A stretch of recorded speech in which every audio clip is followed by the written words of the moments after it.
Welcome to another episode of Things You Didn't Know About the Holocaust. I'm Phyllis Zimbler Miller, and my guest today is Dr. Luke Berryman. He is the founder and CEO of the Ninth Candle, a nonprofit organization that works to improve Holocaust education across the United States. And I've seen him in action in person in Elgin, Illinois. He's fabulous. And he has a book that's coming out soon from Rowman and Littlefield called Resisting Nazism. And we're going to talk a little bit at the very beginning about what the book does, but then we're going to zero in on one of the people that his book covers.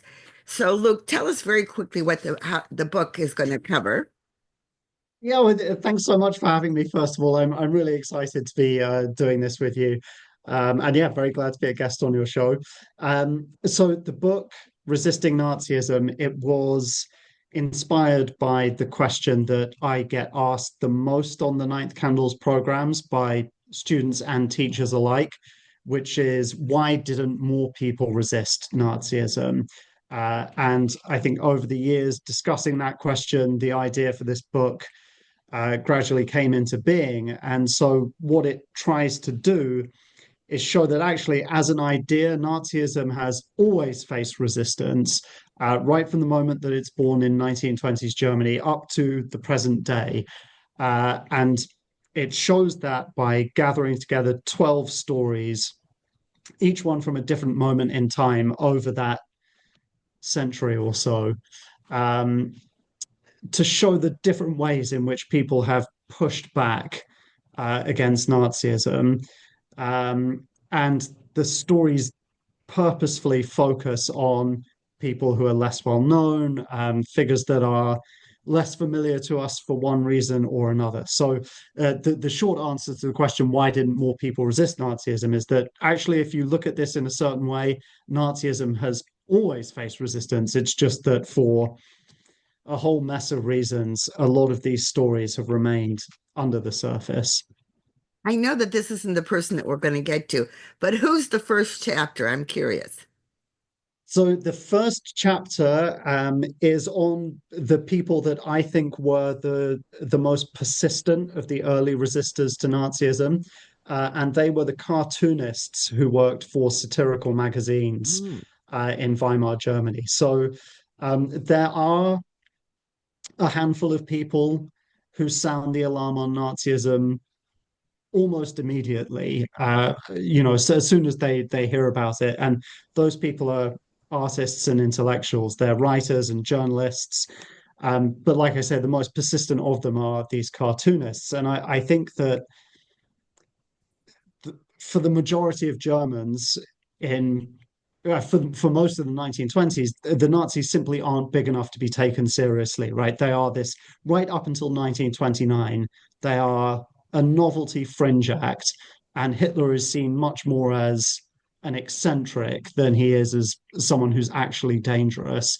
But the only people who seem really to have seen him for what he was and who really were trying to draw as much attention to the dangers that he posed were these cartoonists. And, you look at some of their works today, and I mean, I'm sure at the time they seem alarmist and over the top and overblown, but they are today, they just look remarkably prophetic because it's, yeah, amazing how much of this stuff they predicted accurately. So So that's my that's first very chapter. interesting. And for our audience, I just want to say that Luke and I are talking at this point of the time between the end of World War I, when the Germans lost and then they no longer had a Kaiser, and they had what was deemed by the Allies to be a republic, the Weimar Republic. And it was we're not discussing it now, but that's the period in the beginning that Luke is talking about. But now we're going to skip basically, I think, to 1942. The war has been going on since September 1st, 1939. And Luke's going to tell us about a particular person that's very interesting. So take it away, Luke. Yeah, so the person in question is a German called Kurt Gerstein. So I think the way that I like to set the scene for his story is with a train journey in August 1942 that went from Warsaw to Berlin. And there was a Swedish diplomat on this train, a guy Wait, wait, called Goran von wait. We Otter. Yeah. forgot to tell them who is Kurt at this moment.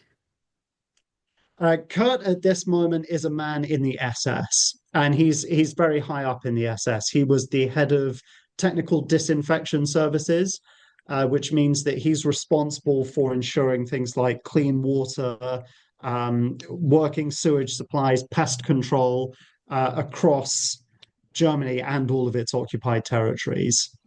So that was his role in the SS. So on this train from Warsaw to Berlin, there's this Swedish diplomat, Goran von Otter. And when he gets onto the train, he sees a man in SS uniform who is clearly agitated, right? The guy is sweating, washed out, pacing around, talking to himself, all of this kind of stuff. And Goran recognizes the uniform, and so he knows well enough that he needs to stay away from him. Not long after the train's left Warsaw, it comes to a stop in open countryside, right? And by this time, night has fallen. It's pitch black, and there's something wrong with the train, and people are told that they can get off the train if they like to take in some air. So Goran gets off the train, and he's followed by the guy in the SS uniform. Um, and The man in the SS uniform comes up to him and asks, "Can I come and visit you in your offices in Sweden?" So straight away, this spooks Goran because somehow the SS man has found out who he is, Right, right? that's He's what I wanted to know. found out that, yeah, somehow he's found out that he's with the Swedish government. And he says, "I have something terrible that I have to report." And Goran says, "Well, why can't you just tell me now?" And he says, "No, I'd rather come to your offices." And so this is, like I said, August 1942. So by this time, rumors about the genocide of Europe's Jews are widespread. And so just instinctively, Goran asks, "Is this something to do with the Jews?" And the man in SS uniform says, "I saw 10,000 of them die yesterday." And so this is where the story begins, right? With that one extraordinary journey, and that man is Kurt Gerstein. Um, so Gerstein was born in Münster in Germany in 1905. Um, to a large family, he was the sixth of seven children, I think, certainly seven siblings in the family. And like many in Germany in the early 20th century, they were far right nationalists.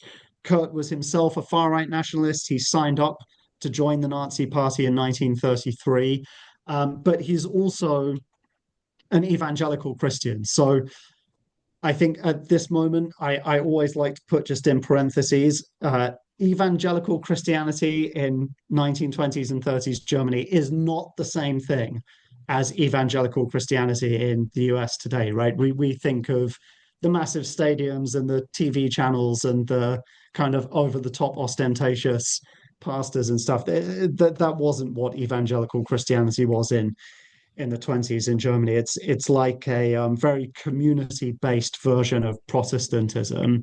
So he's in the Protestant church, and he soon finds that his religious beliefs and his political beliefs are uneasy bedfellows because the Nazi Party is obviously, uh, I won't go as far as to say doing what it can to suppress the church, but it certainly has problems with church authority, right? So um, this is difficult for Kurt, and he finds the attacks on the church, the criticisms of the church, increasingly difficult to swallow until he becomes more and more publicly critical of the Nazi Party.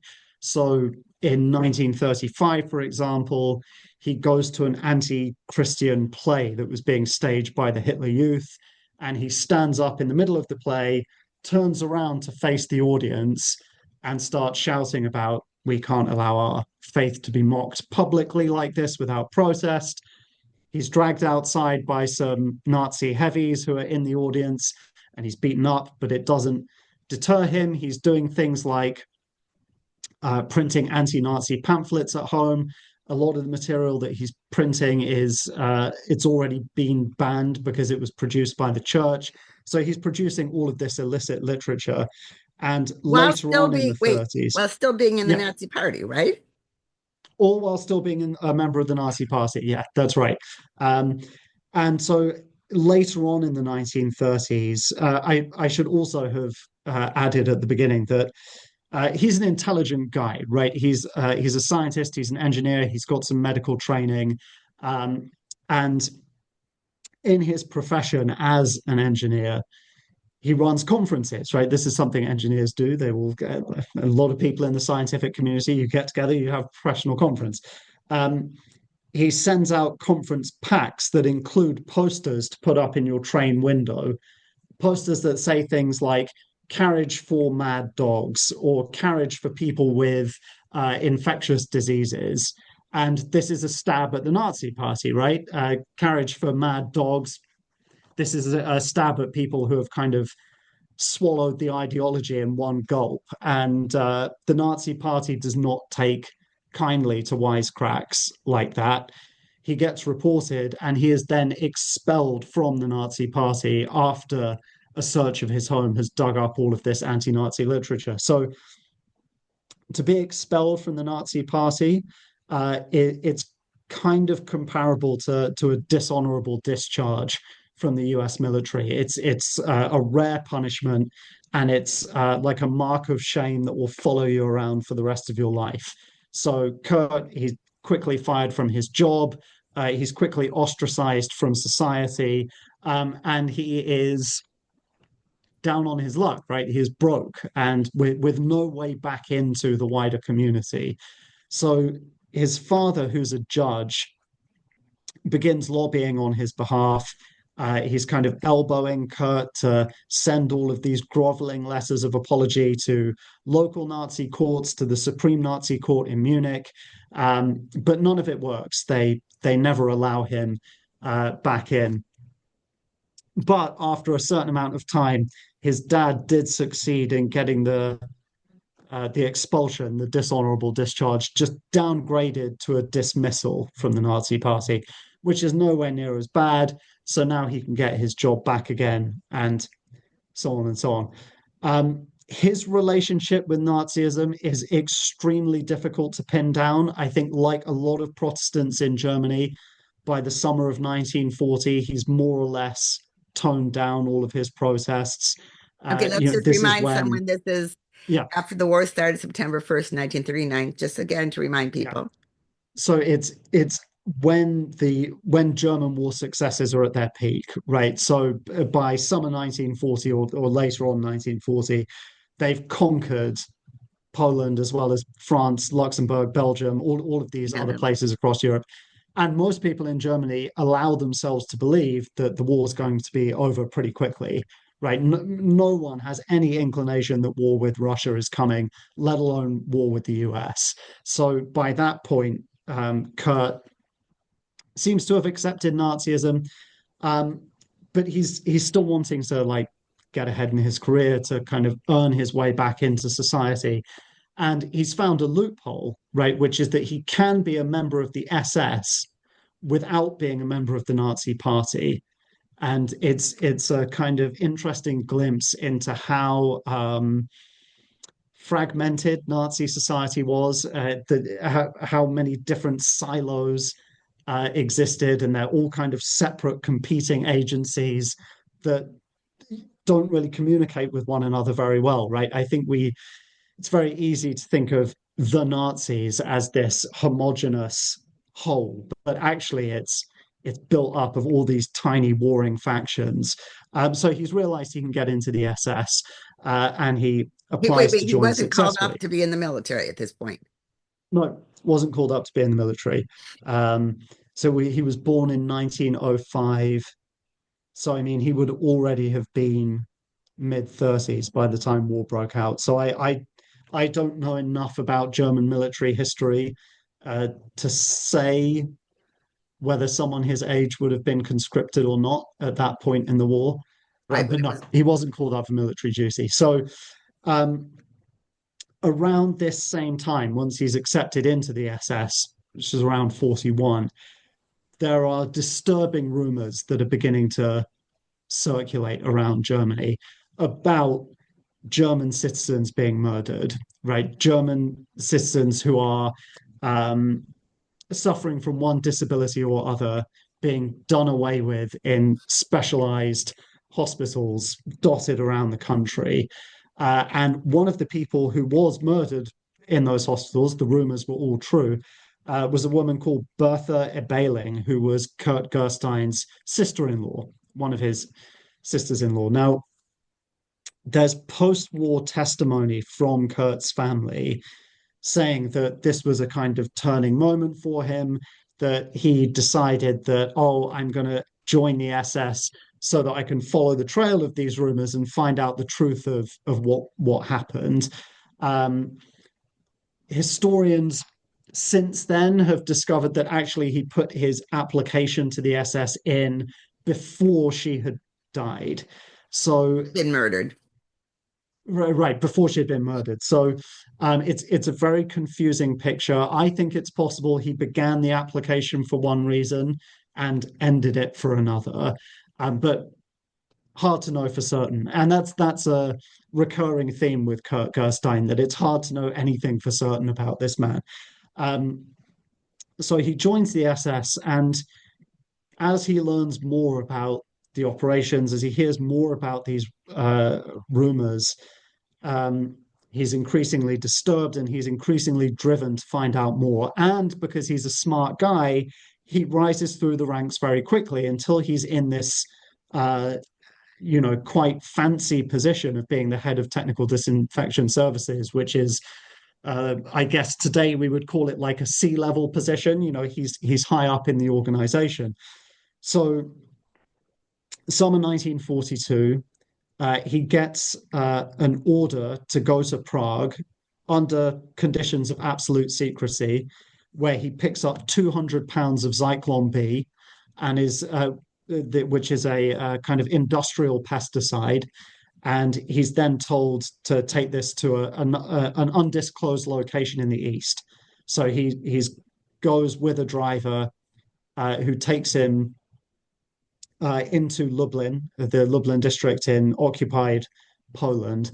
And once he gets there on the 17th of August 1942, he's met there by people like Odilo Globocnik and Christian Wirth, who are known for having key roles in the Holocaust. And it's there that he learns of the existence of three purpose-built camps in occupied Poland that are exterminating the country's Jewish population. So those camps are Belzec, Sobibor, and Treblinka. Um, and while he's there, he is given a tour of both Belzec and Treblinka. And in Belzec, he sees the extermination process unfold from start to finish. So the reason that he's taken 200 pounds of Zyklon B is twofold. The first part is that they want this stuff to disinfect the clothes that are coming through Belzec, right? There are hundreds of thousands of Jewish people. All of their clothes are being taken and confiscated and sent back to the Reich, where they are then redistributed or repurposed somehow. Before they go, they have to be disinfected. So the Zyklon B is being used for that. But he's also been told that this stuff should be tried in the gas chambers, because at that moment in time, Belzec, Sobibor, and Treblinka are all using diesel exhaust from tank engines or tractor engines.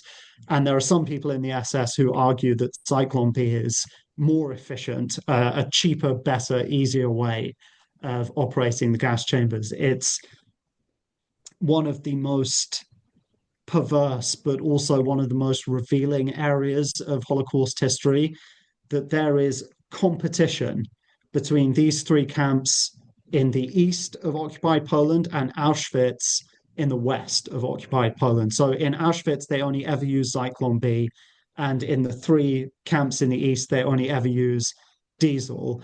And it becomes a point of pride for these guys. They pride themselves on their method being the best. And so we've got post war testimonies from people like Rudolf Höss, the commandant of Auschwitz, saying how annoyed he was when people from Treblinka visited Auschwitz and told him, well, our method's much better.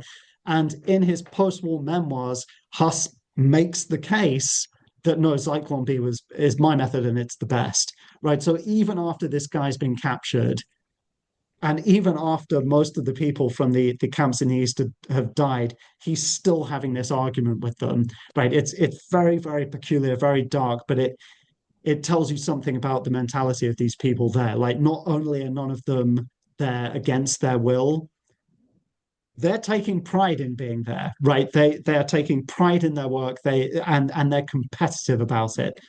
Okay, so that's what Kurt's there for, to give Can I this interrupt for cyclone a one test run. thing? Yeah, Because I know one of my things is about denial of stuff. Why did yes. Luke name three camps in Poland but not Auschwitz? Because Luke said built for.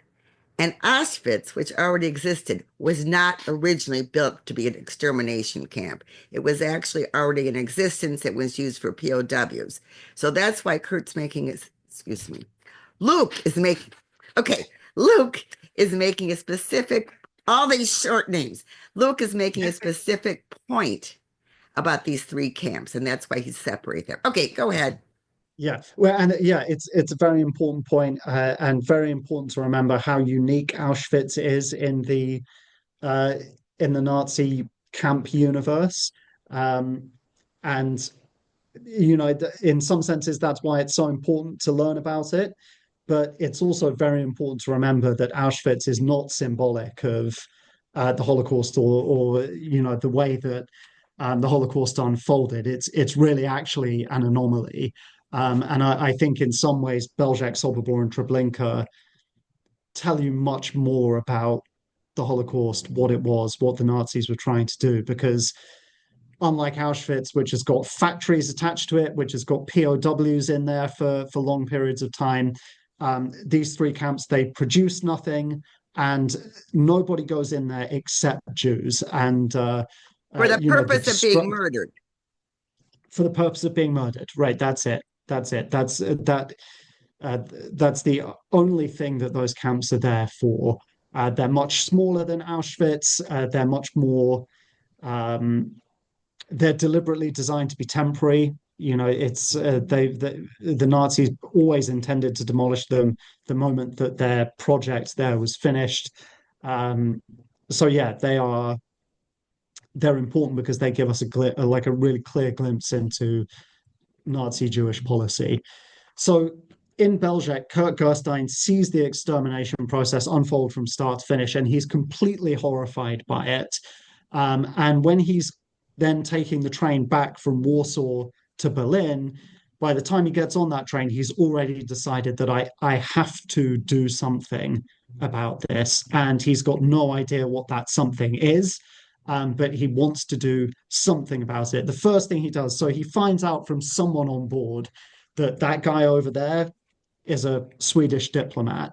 And so, first chance he gets, he goes and speaks to Goran von Otter. So, Goran survives the war.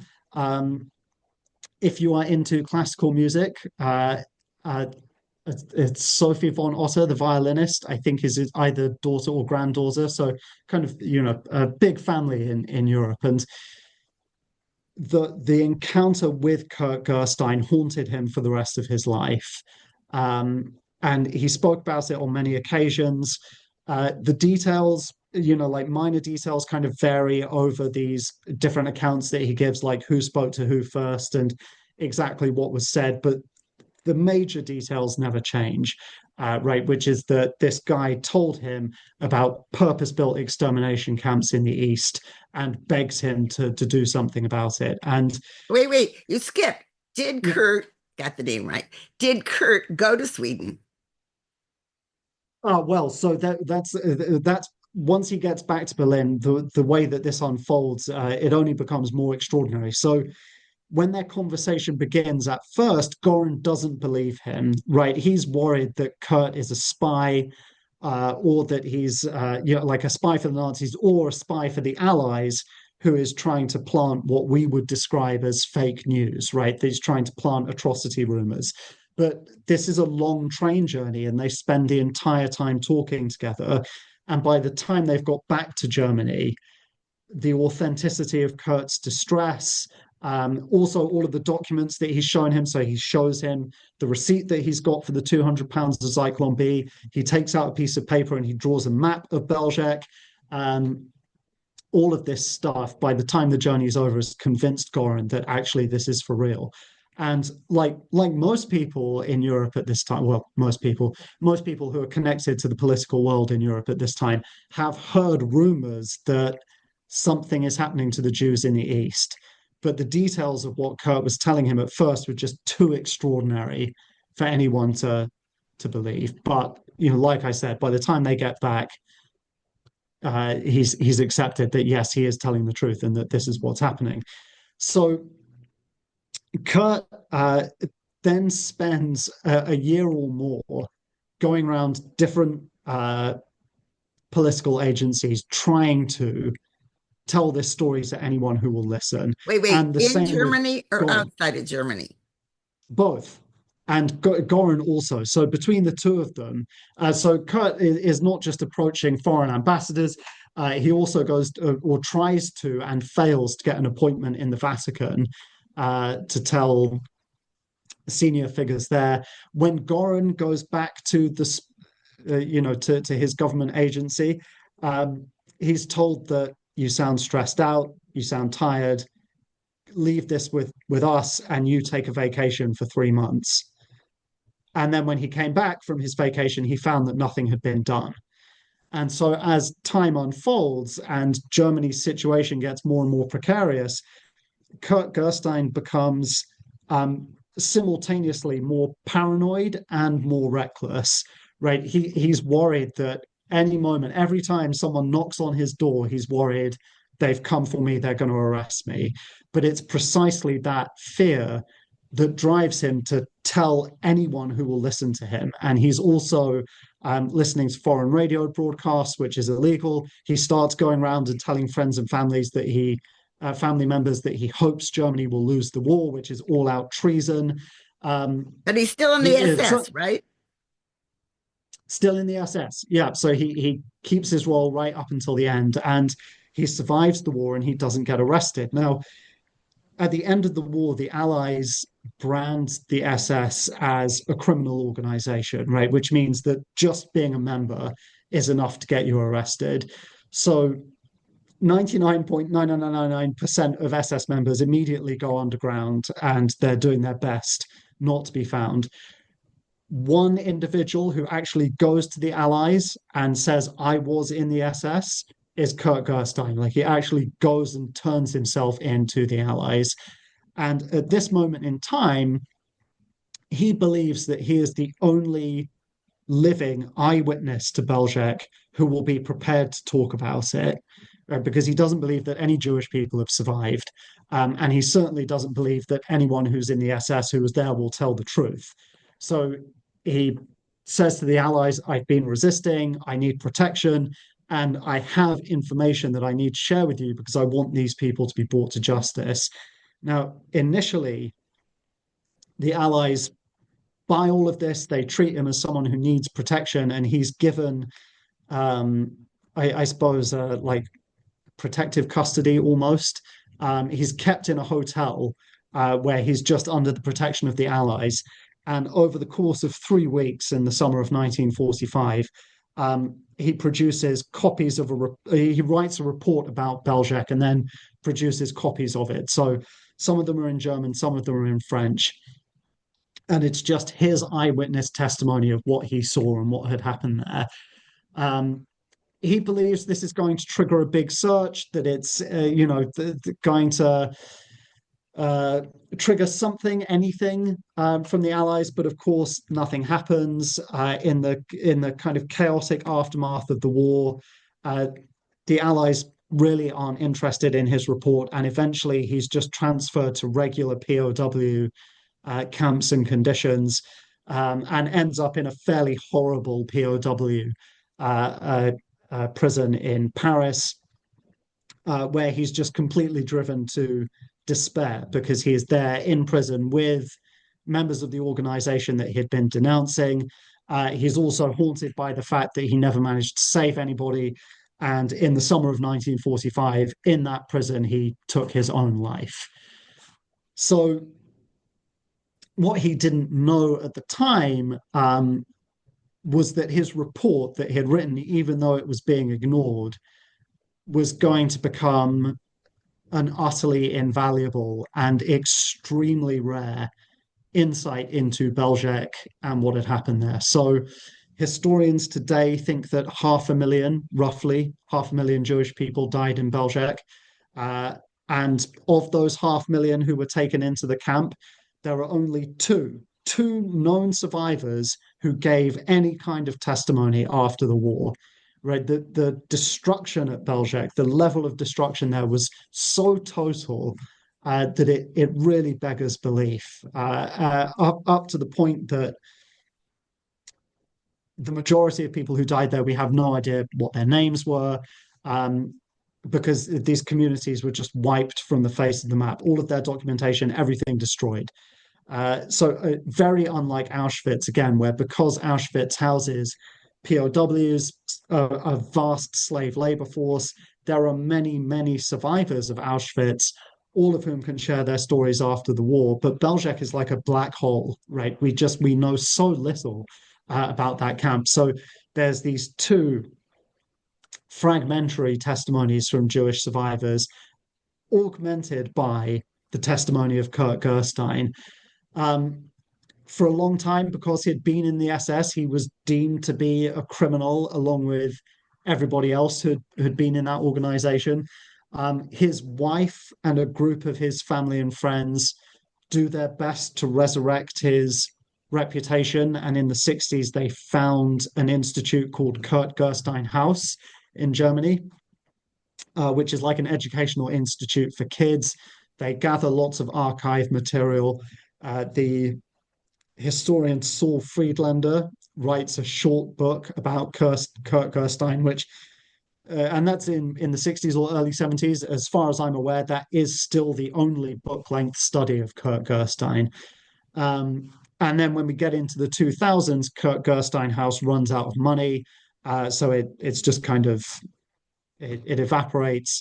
And all of that archival material is handed over to the Evangelical Church of Westphalia in Germany, which still holds it all today. And meanwhile, Kurt Gerstein has just kind of completely disappeared from I would say, the popular history of the Holocaust, right? Holocaust historians know exactly who he is, right? He is not an unfamiliar figure to them, but he's kind of marginal, right? There's this eyewitness testimony, which, yes, it's very important, but it's also brief. It doesn't really, it doesn't, he didn't make any large scale kind of dent on the Holocaust at all.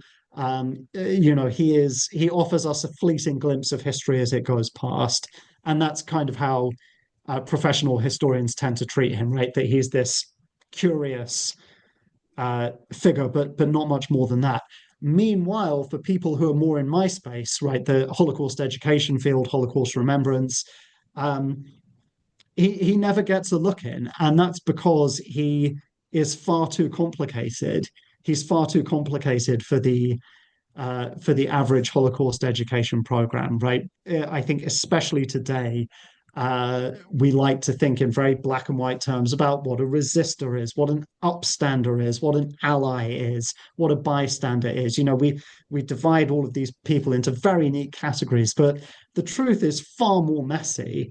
And Kurt Gerstein doesn't fit into any of those categories. In fact, you could make the argument that this man is he is a resistor, a perpetrator, a bystander, and a victim of And Nazi Germany, right? At different moments in his life, which is precisely what makes him so interesting, I think, and so challenging.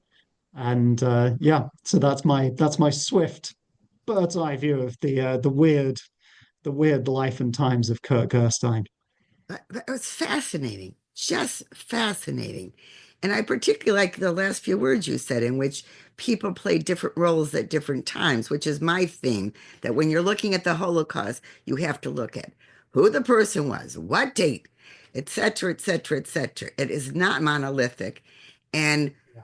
which is why I never mention how many Jews were murdered at Auschwitz, because then people who think Auschwitz is the only story say, well, where'd you get to 6 million? So again, we all have to be very careful. So I'm glad that Luke didn't mention that number, but uh, instead shared with us really someone who was tortured. Because what we didn't say, Luke, and I want to ask you, I don't want to get people too upset, is he witnessed people being murdered as if they were being canned or something. You know, you enter a camp, like blah, blah, blah, all the steps, Yeah. and then they're dead. Well, yeah, and I would say for your listeners that his report is very distressing and it's very graphic.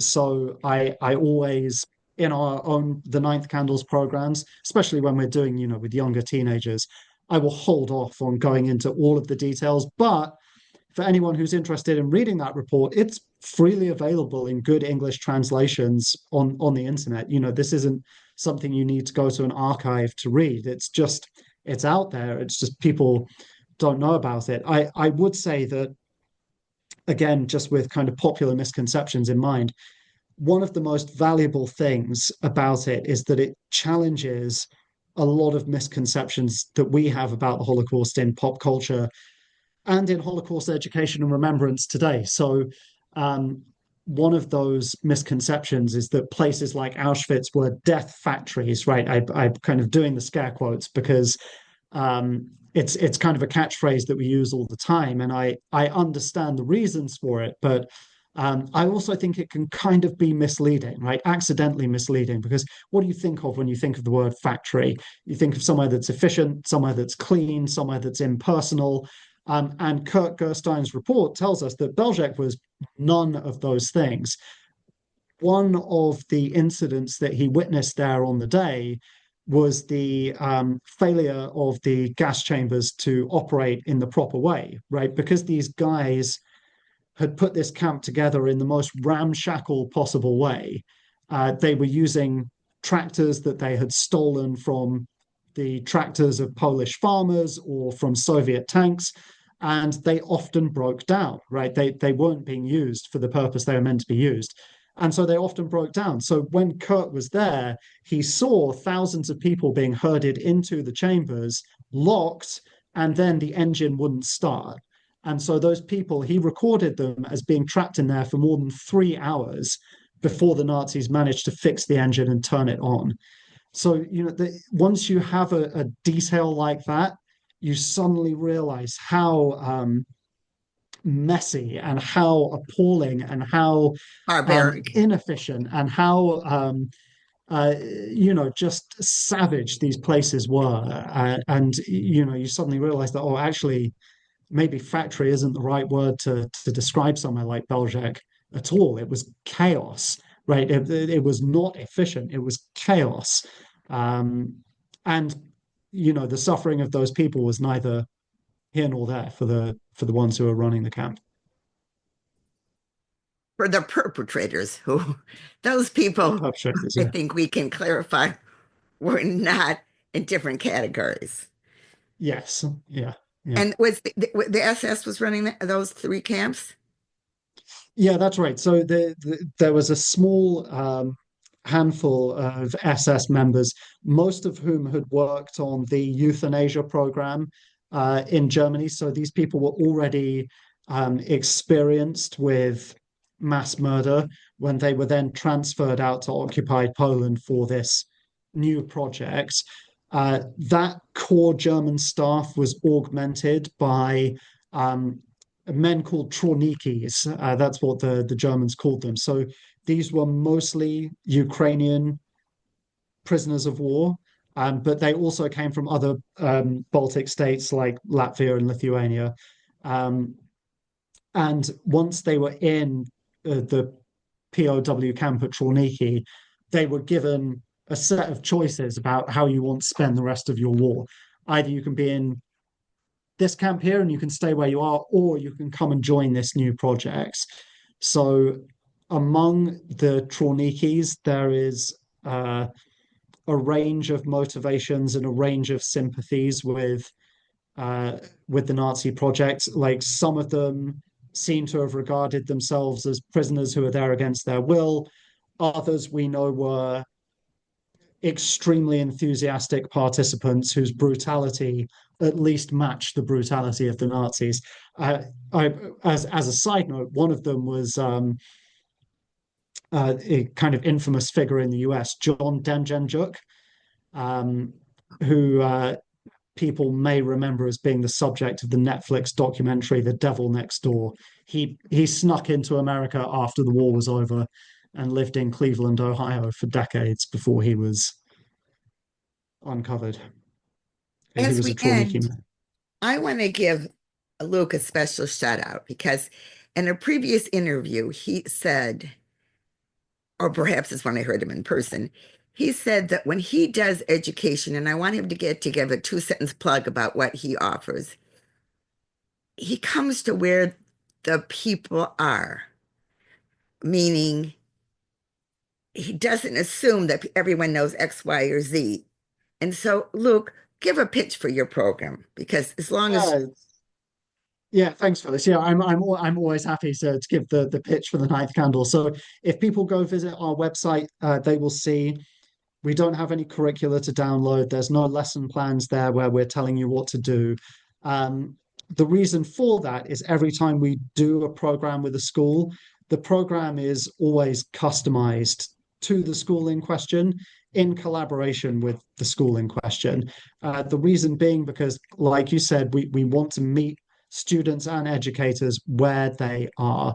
So, what works for the fancy private school in New York where they've got a huge history department and they visit the Museum of Jewish Heritage every year and they have a survivor guest speaker come and visit every year. What works for them is not necessarily going to work for a rural school in Montana where there is no Holocaust museum for hundreds of square miles and there is no Jewish communities to speak of, and the school has never taught this subject before, right? So we want to make sure that our education is going to be impactful wherever it is. And that means giving each individual school the opportunity to figure out what they need from this, exactly why they're doing it, what they hope to get out of it, where do they want their students to be at the end of this particular journey. And so we'll work with the school to build up a program that is truly theirs. So yeah, educational programs for students. We also do professional development programs for teachers. And thanks to our own network of supporters, we never charge I was schools going to for, bring for that what we up, do. no Yeah, fee. no fee for any schools. It's what we do is always free of charge. Do you, and so some of the programs are remote and some are in person. Is that correct? We the Ninth Candle was founded in 2020, so we were born in the belly of the pandemic. So all of our at first all of our programs were virtual. So yeah, we're very good at doing virtual programs, and in that sense we can reach people all around the country. But yeah, we do in-person programming where we can as well. So as I told you, I've seen him in person do a program. Highly, highly recommended. And as we end, though, I always like to end actually on a serious note, which is to say that for the victims and the rescuers, many of whom were paid with their lives, and Kurt Gerstein, us look at the depression that would lead him. I mean, what he tried to do and no one listened to him. So may their memories be for a blessing forever.